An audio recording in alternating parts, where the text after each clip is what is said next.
Ya, Assalamualaikum warahmatullahi wabarakatuh. Alhamdulillahirabbil alamin. Nabi nasta'inu ala umuri dunya waddin. Wassalatu wassalamu ala asrafil anbiya'i wal mursalin sayyidina wa maulana Muhammadin wa ala alihi washabihi ajmain. Amma ba'du. Di sini perkenalkan, nama saya Muhammad Yusuf Aldiman Syarif dari Prodi Ilmu Politik kelas A semester 2.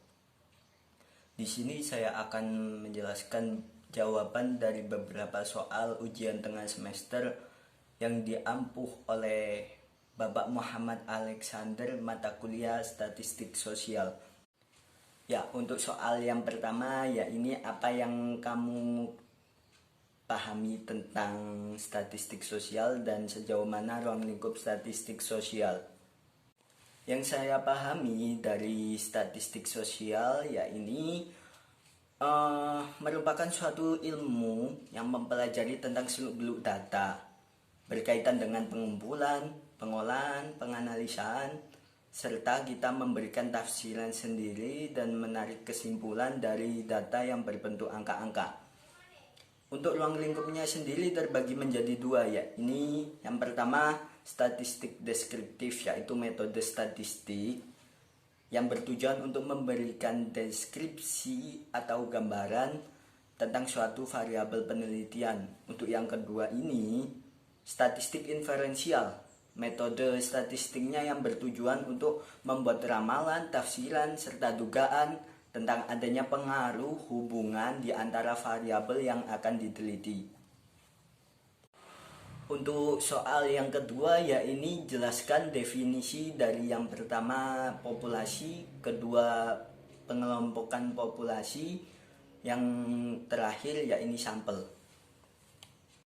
Ya, untuk yang pertama definisi dari populasi terlebih dahulu.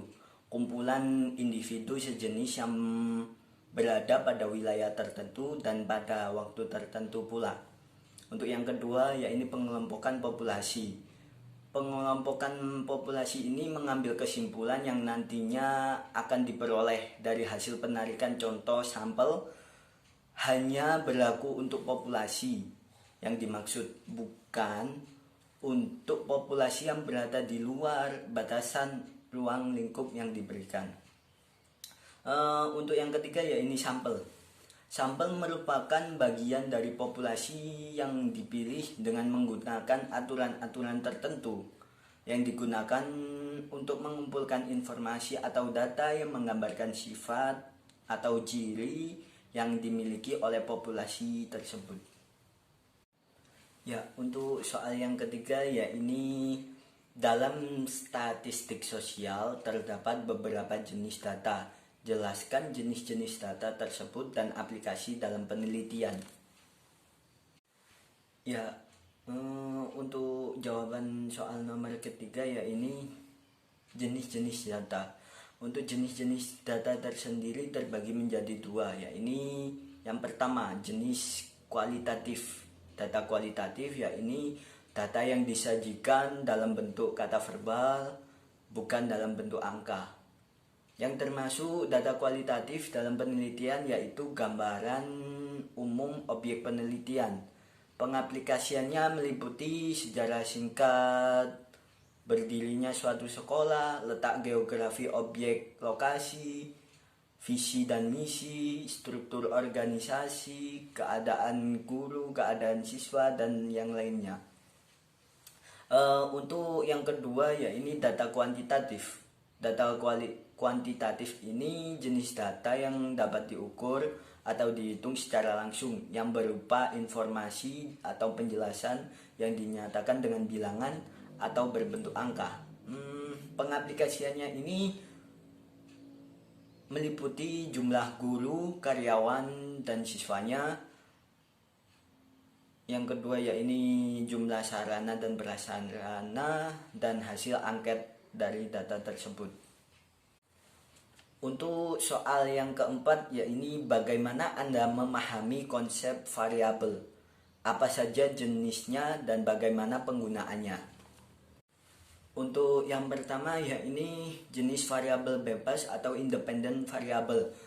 Jenisnya ini digunakan ketika ada variabel yang mempunyai pengaruh atau menjadi penyebab terjadinya perubahan pada variabel yang lain.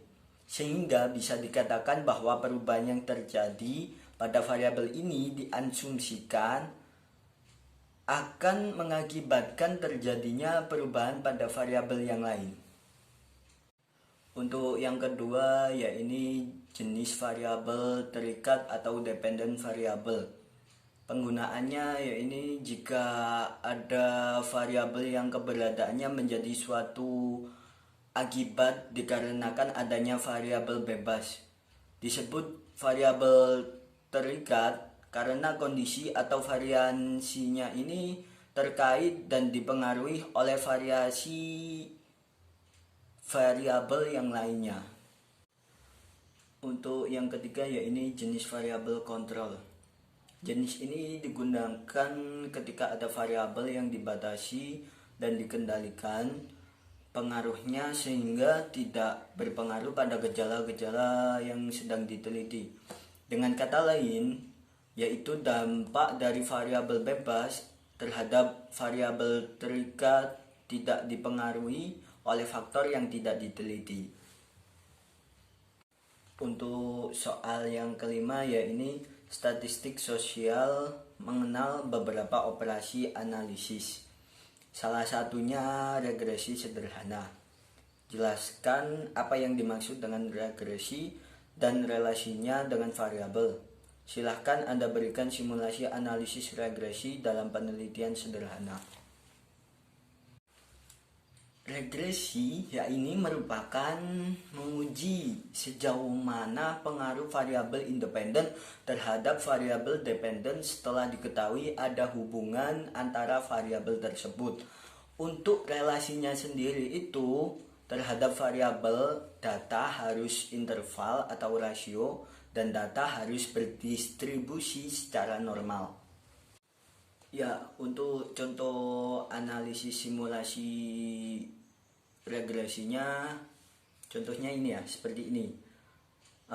Lihat bahwasanya di sini itu ada R sama dengan 0,843. Ini menunjukkan berarti bahwa kekuatan hubungan antara variabel X dengan Y adalah 0,843. Cukup sekian penjelasan dari saya. Apabila ada penjelasan sekiranya belum pas dengan pertanyaan tadi, saya memohon maaf yang sebesar-besarnya. Sekian, terima kasih telah menonton untuk semuanya. Wabil taufik waridha wal inayah. Assalamualaikum warahmatullahi wabarakatuh.